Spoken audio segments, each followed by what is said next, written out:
Hello, नमस्कार. तर तुम्हा सर्वांचं आपल्या चॅनलवरती अगदी मनापासून स्वागत आहे. आज आहे मंगळवार आणि आज करणार आहे परडी.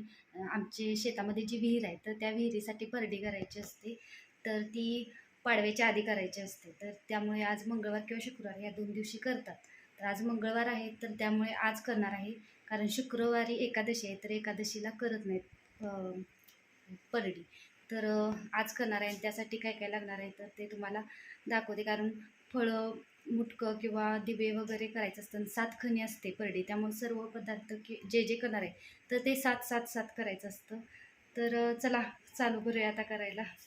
तर इथं कणिक मळून ठेवले आणि कणिक एकदम घट्ट मळायचे आहे. कारण जे दिवे वगैरे करणार आहे फळमुटकं तर ते उकडून घ्यायचे आहेत आणि ते उकडून घेताना पसरू नये म्हणून त्यासाठी एकदम घट्ट कणिक मळून घेतले. तर इथं हे दिवे केलेले आहेत, 7 दिवे केलेत. हिला मुटकं म्हणतात आणि ह्याला फळं म्हणतात. तर हे 14 आहेत, कारण 2 ह्याचं 1 असं पकडायचं असतं. तर हे फळं, मुटकं आणि दिवे आता हे केले. आता हे उकडून घ्यायचं. तसं आमचं शेत 5 ठिकाणी आहे, 5 एकर. परंतु एकाच ठिकाणी घरची विहीर आहे, बाकी ठिकाणी इरिगेशनचं पाणी आहे. त्यामुळं आमची परडी ही एकाच ठिकाणी केली जाते. त्यामुळे आणि 7 खणी परडी आहे. त्यामुळे म्हणजे 7 पोळ्या म्हणजे 7 जोडी पोळ्या म्हणजे 14 पोळ्या. नंतर दिवे, फळं, मुटकं 7-7 वगैरे ते असतं. त्यानंतर ते खणाचं ते ओटी वगैरे असतं. तर अशा पद्धतीने सर्वजण 7-7 घ्यायचं असतं. तर आणि त्यानंतर आता स्त्रीला झोपवले, दुपारची वेळ आहे ही आणि त्यानंतर मी करायला घेतलेलं आहे. फळं मुटकं तिला स्कूलमधून आणायच्या आधी केलं होतं आणि कणिक वगैरे आधीच मळून ठेवत नाही. काय होतं तेलपोळी करायची असेल तर खूप पण आधी मळून ठेवली की नाही मग ती विरघळते कणिक. त्यामुळे जास्त आधी मळून ठेवायचे नाही. आधी मी घट्ट मळून ठेवते थोडा वेळ, एक 15 ते 20 मिनिटं आणि घट्ट मळून ठेवल्यानंतर 15-20 मिनिटानंतर मी मग हलक्या हातानं आपलं थोडंसं जोरात आपटलं ना, की एकदम मऊसूत होते कणिक आणि जास्त काही कष्टाचं काम लागत नाही. जर थोडा वेळ दिला कणकेला मुरायला तर. नाहीतर मग व्यवस्थित तेलपोळी येत नाही. तर मी कणिक मळून बाजूला ठेवले आणि इथं जी मी डाळ उकडली होती, तर ती बाजूला करत आहे पाण्यातली. कारण त्याच्या येळवणीची आमटी करायची आहे आणि मी डाळ किती घेतली तर तेवढीच आपण गूळ घ्यायचा म्हणजे एकदम छान गोडसर आपली पोळी होते. तर असं प्रमाण ठेवायचं आहे. तर 2 वाट्या मी इथं डाळ घेतली, त्यानुसार 2 वाट्या मी गूळ घेतलेला आहे आणि तेवढं घातलं की व्यवस्थित गोड होतात, सपक वगैरे होत नाही. त्यामुळे हे प्रमाण नेहमी लक्षात ठेवायचं. ज्यांना कमी गोड आवडतं त्यांनी कमी 1-1.5 वाटी घातलं तरी पण चालेल. त्यानंतर सर्व गूळ आणि डाळ मी एकत्र करत आहे. आणि त्यानंतर आपल्याला हे पूर्ण शिजवून घ्यायचं आहे. पूर्ण गूळ त्यामध्ये मुरला पाहिजे आणि थोडंसं घट्टसर झालं पाहिजे. तर अशा पद्धतीने आपल्याला इथं मिश्रण एकत्र एकजीव करून घ्यायचं आहे सर्वात आधी आणि नंतर गॅस चालू करून गॅसवरती ठेवायचे.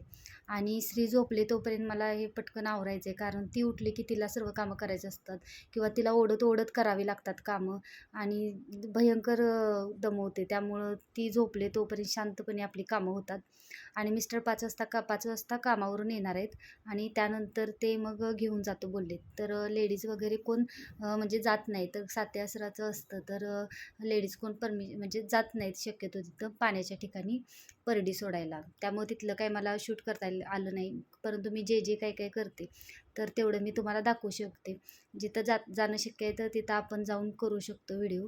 परंतु इथं काय जाणं शक्य नाही आहे. कारण इथं सगळ्यांचीच परडी असते. माझ्या माहेरी पण परडी असते. कोण लेडीज वगैरे जात नाहीत. तर त्यामुळं काय तिथलं काही शूट करता आलं नाही आणि मिस्टरांना पण यायला आणि त्यानंतर सर्व साहित्य घेऊन जायला पण खूप वेळ झाला होता आणि पूर्ण अंधार पडला होता. त्यामुळे त्यांना पण काही शूट करता आलं नाही आणि मी इथं काय घातले तर सुंठपूड घातलेली आहे आणि थोडंसं मीठ घातलेलं आहे. सुंठपूड का घालायची तर बऱ्याच जणांना पित्ताचा वगैरे त्रास असतो किंवा डाळ बाधते, पचत नाही. तर त्यासाठी सुंठपूड घालायची. आपल्याला पुरणपोळी बाधत नाही केलेली. त्यामुळं चिमूटभर का होईना घालायची आणि टेस्ट पण खूप छान येते. यामध्ये तसंच आमरस जरी करणार असेल तर थोडंसं का होईना सुंठपूड त्यामध्ये पण घालायची. बाधत नाही आमरस पण.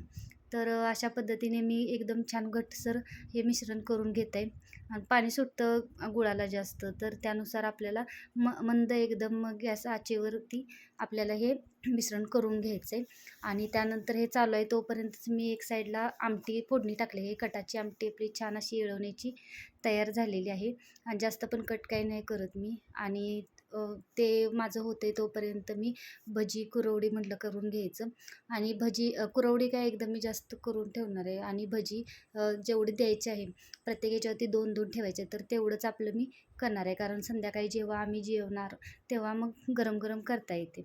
आणि ते थोड्या वेळ 15 ते 20 मिनटं मी कणिक ठेवली होती, तर छान अशी मुरले. आणि आता तेलाचा हात लावून आपल्याला थोडंसं का होईना प्रेशरनं आपल्याला हे करायचे, मर्दायचे. त्यामुळं छान हलकी होते. आणि आपल्याला ताणून बघायचे तुटते का.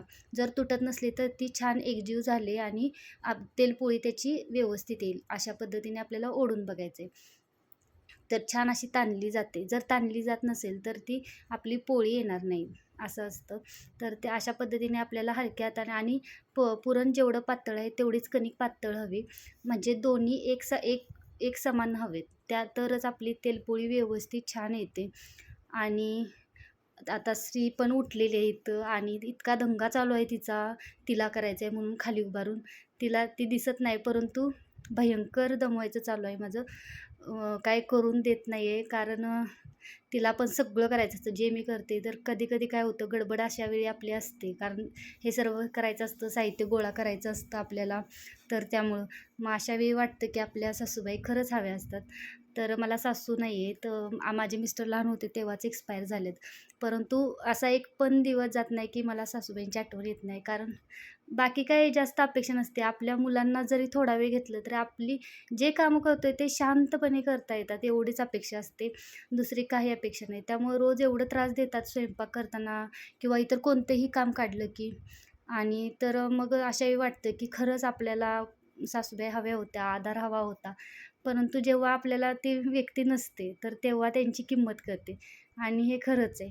मला नाही, त्यामुळं त्यांची किंमत मला आत्ता समजते. जेव्हा मला लहान मुलगी, एक मोठी मुलगी आणि एक लहान मुलगी आहे, दोन्ही मुली आहेत. कारण कधी-कधी अभ्यास घ्यायचा असतो तिचा आणि ही दमवत असते. मग असे वाटतं की तिला घेऊन कुणीतरी फिरून यावं. परंतु नाही, आता त्याला काही पर्याय नाही. आणि इथं मी तेलपोळी करत आहे आणि तुम्ही बघू शकता की मी कशा पद्धतीने करत आहे. अगदी हलक्या हाताने लाटायचे आणि छान फुगतात. जर हलक्या हाताने जर लाटल्या तर. जर थोडंसं प्रेशरनं आपण जर आपल्या पोळ्या लाटल्या तर पुरण आणि खाली चिकटण्याची शक्यता असते आणि व्यवस्थित फुगत नाहीत. जर हलक्या हाताने छान तेल भरपूर लावून आपली पोळी लाटली ना की छान अशा पोळ्या आपल्या नाजूक तयार होतात. आणि मला तेलपोळीच आवडते, पिठाची पोळी काय आवडत नाही. आणि मी हे लग्नाच्या आधीपासून पुरणपोळी किंवा इतर सर्व स्वयंपाक शिकून घेतलेला आहे. कारण मी काय रोजच्या रोज स्वयंपाक करत होते असं काही नाही. परंतु मम्मीनं सर्व शिकवून ठेवलेलं आहे. कारण लग्नानंतर काही प्रॉब्लेम काही येत नाही असं कुणी म्हणायला नको, यासाठी मम्मीनं आमच्या सर्व शिकवून ठेवलेलं होतं. परंतु मला अजिबात स्वयंपाक करायला आवडत नव्हता लग्नाआधी. फक्त शिकून ठेवलेलं एवढंच, पुरणपोळीसहित. नॉनव्हेज असू दे, व्हेज असू दे, पूर्ण मला नवनवीन रेसिपी करायला पहिल्यापासून आवडतात, लग्नाच्या आधीपासून. मी दर रविवारी मी सुट्टी दिवशी नवीन रेसिपी ट्राय करायचीच. आणि त्यामुळे मला तेव्हापासून आवड आहे की रोज नवीन, म्हणजे कधी का होईना आता करते अधूनमधून. जेव्हा लग्न झालं तेव्हा रोज करत होते नवीन पदार्थ. खरं आता मुलींच्या सोबत शक्य कधी होतं, कधी नाही. तर त्यांच्यासोबत जसं असेल तसं चालू आहे. तर मला आवडतं नवनवीन रेसिपी करायला. सर्वात जास्त मला पुरणपोळी आवडते. त्यामुळे मी सर्वात आधी शिकून घेतलेलं आहे. कारण आणि त्याचा मला आत्ता फायदा होतो आहे की मला सासूबाई नसल्यामुळं जर मला येतच नसती तर हे कोण करणार होतं, असा पण प्रश्न आहे. आणि मम्मी येतो बोलली होती करू लागायला मदत. परंतु अचानक तिथं पण पाहुणे येणार होते. तर त्यामुळे मग ते काही शक्य झालं नाही. मग म्हटलं राहू दे, करते माझं मी. काय एवढं प्रॉब्लेम नाही. तिला बघत बघत कसं तर करायचं बोललं. बाकी झालं, ती झोपले तोपर्यंत किंवा स्कूलमधून येणार होती तोपर्यंत. परंतु पुरणपोळी नेमकं करायच्या वेळी उठली. तर त्यामुळं चालायचं तेवढं, लहान मुलं आहेत म्हटल्यावर त्यांना ओढत ओढत कसं तरी करायचं. त्यानंतर मला पूर्ण परडीचं जे साहित्य असतं, तर म्हणजे त्यासाठी पीस नारळ असतं किंवा अजून दही, 3 धान्यांचा दामटा करायचा असतो. ते अंडं, लिंबू ते सेपरेट म्हसोबाचा नैवेद्य म्हणून असतो. तर त्यांचा तो नैवेद्य असतो आणि हा परडीचा नैवेद्य असतो, 7 खणी. आणि ते खणाचं साहित्य ते पूर्ण विकत मिळतं, त्यामुळे ते काही गोळा करत बसावं लागत नाही. आंबील, घुगऱ्या वगैरे पण असतात. तर हे सर्व करून घ्यायचं असतं आपल्याला घरीच. तर त्यानंतर हे तर मी दामटा केलेला आहे 3 धान्यांचा. 3 कोणतेही धान्य चालतात, असं काही नाही की हेच धान्य पाहिजेत. 3 धान्य करून छोटासा का होईना दामटा करायचा असतो. तर तिथं मी दामटा केला आणि हे पूर्ण आपण जे पुरणपोळीचं साहित्य केलेलं आहे तर त्यामध्ये मिक्स करायचा नाही हा. तर हा सेपरेटच ठेवायचा आहे. त्यामध्ये मिक्स करायचा असतो कारण हा नैवेद्य पूर्ण वेगळा असतो. दही सॉरी दामटा आणि अंडी आणि लिंबू हे 3 साहित्य वेगळं ठेवायचं असतं त्या परडीच्या साहित्यापासून. कारण ते एकत्र करायचं नाही. कारण हा नैवेद्य पूर्ण वेगळा असतो, परंतु त्यांच्या सोबतच ते द्यायचा असतो आणि त्या दिवशीच द्यायचा असतो. तर इथं तयार झाले पोळ्या, इथं 3 धान्याचा दामटा, भजी तेवढेच केले न्यायपुरती आणि त्यानंतर इथं कुरवडी केलेली आहे आणि त्याचबरोबर कटाची आमटी आणि आणि हे फळं, मुटकं, दिवे तर हे केलेलं आहे आणि इथं सर्व साहित्य भरायचं माझं चालू आहे. यामध्ये सर्व पुरणपोळी वगैरे केलेलं ते सर्व साहित्य भरले. यामध्ये दही, भात, आमटी वगैरे घातलेलं आहे आणि त्याचबरोबर हे फळं, मुटकं जे केलेले आहेत तर ते पण आणि त्यासोबतच दिवे आणि ज्या वाती असतात त्या द्यायच्या असतात. प्रत्येक खणावरती एक केळ ठेवायचं असतं, तर केळी द्यायची असतात आणि इथं मिस्टरांनी हे ते बनवून घ्यायचं असतं. यावरती आपल्याला नैवेद्य सर्व ठेवायचा असतो आणि परडी ठेवायची असते म्हणजे आणि विहिरीमध्ये सोडायची असते. तर अशा पद्धतीने हे सर्व साहित्य घेऊन जायचं असतं शेतामध्ये. तिथं सर्व मांडायचं, व्यवस्थित हे करायचं, नारळ वगैरे व्हायचा आणि त्यानंतर आपण घरी यायचं असं असतं. तर हा छोटा दीर आहे आणि त्यांना घेऊन निघालेले आहे ते आणि माझ्या आधीपासून रिलेटिव्ज असल्यामुळं मी आहो जाऊ वगैरे काही बोलत नाही. तर आत्ता सर्व आवरलेत कामं, परडीचं सगळं करून झालं, दिलं सर्व साहित्य. आता ज्ञानचा अभ्यास चालू आहे कारण परीक्षा चालू आहे आता, त्यामुळे तिचा आता अभ्यास घेते. बाकी सर्व कामं आवरलीत आता आणि पूर्ण दिवस गेला आहे या कामामध्ये. तर आता व्हिडिओचा मी इथं चेंज करते. जर व्हिडिओ आवडला तर नक्की सबस्क्राईब करायला विसरू नका आणि नेहमी प्रेम तुमचं असंच राहू दे. श्री स्वामी समर्थ सर्वांना.